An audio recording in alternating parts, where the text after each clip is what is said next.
It's Islam. It's Islam on a giant jihad march worldwide. I am Jewish. On the other hand, we know that if the Israelis were to lay down their weapons, they would be massacred, men, women, and children alike.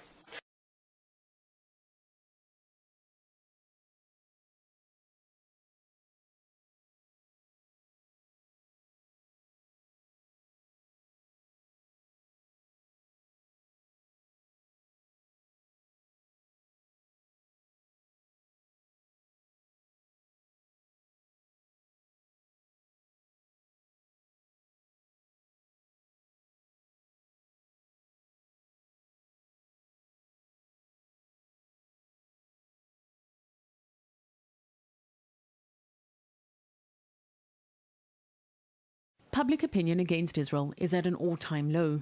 Recent wars with Gaza and the seemingly never-ending occupation have left the country waging a PR war.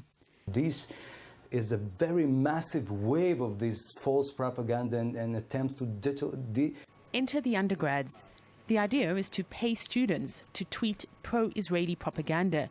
Lidor Bar David has been doing it for a while, but as a volunteer. So it's okay for people to getting a salary on this kind of work.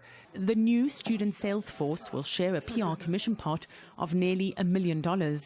And in universities across the country, they'll eventually even receive scholarships for waging Israel's digital diplomacy.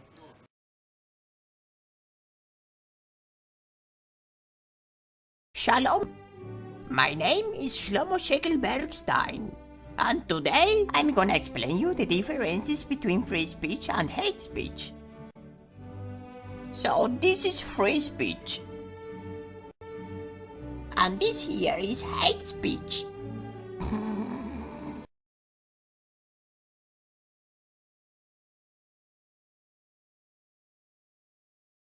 Iran's rulers promised to destroy my country, murder my people. No matter how you feel about the United Nations, it's the one place on planet Earth where nations get together and attempt to speak with one voice. That's why their resolutions can make a big difference. So when people all around the world see that approximately 40% of the UN Human Rights Council resolutions were against just one country, most of us would assume that country must be a really bad place. Perhaps ruled by, say, a genocidal dictator who kills his own people, or maybe a tyrant continually threatening to annihilate another country. But actually, the country that has been condemned more times than every repressive country on Earth combined is a democracy. The only viable democracy in the Middle East, Israel.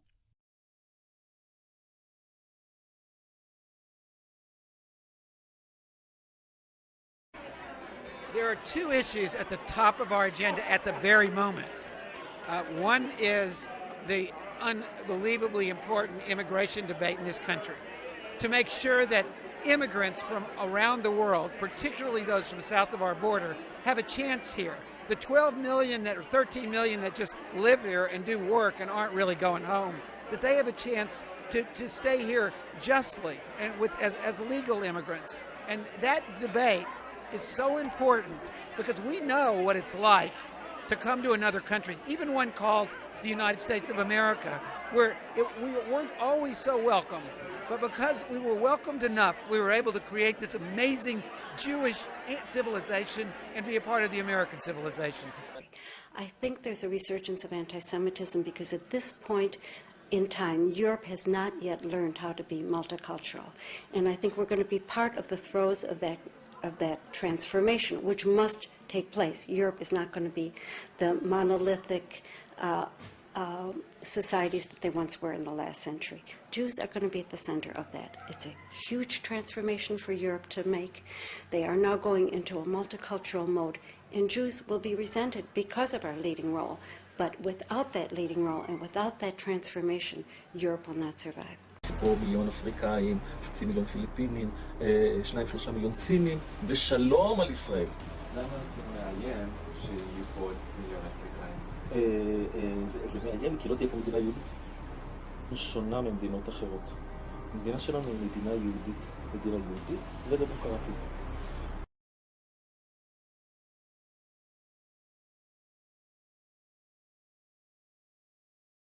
The International Fellowship of Christians and Jews, headed by Rabbi Yechiel Eckstein, has been working hard to raise money for Israel for over 20 years.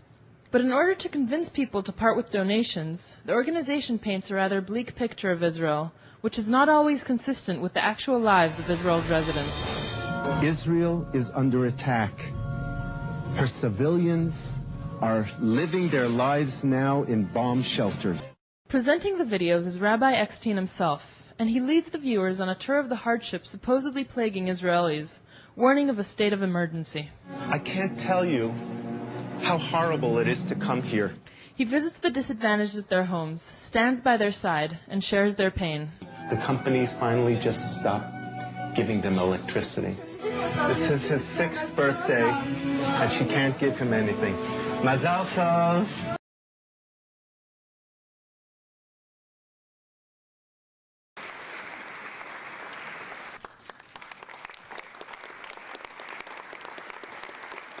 It's 60 years later, but they need now more than ever. They need help. And today, the significance of today really is that both the Claims Conference and the German government is acknowledging to the world, and especially to the German people, and that's why we're having it here, that the job isn't finished yet.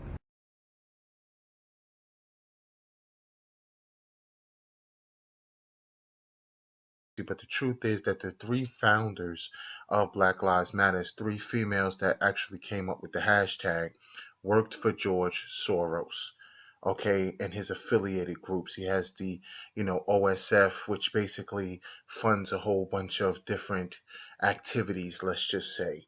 The 2 women that disturbed Bernie Sanders at his protest were part of the Black Lives Matter movement.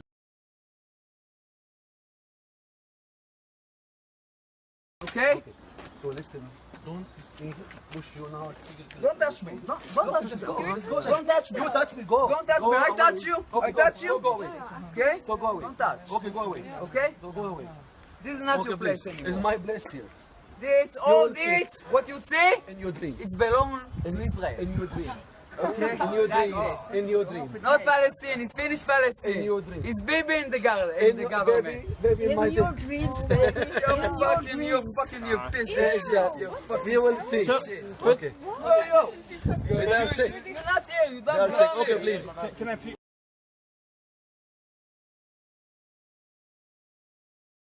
Let's remember, when Hitler won his election in 1932, his policy then was that Jews should be moved to Israel. He was supporting Zionism. Really? Why don't you go and check your history? A Nazi apologist. A Nazi apologist. You're a disgusting Nazi apologist, Livingstone. And you dare say that Hitler supported Zionism.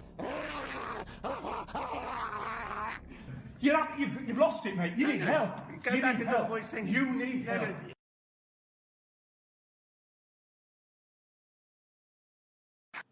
Today I'm going to sign an executive order that says very clearly we are against the BDS movement, and it's very simple.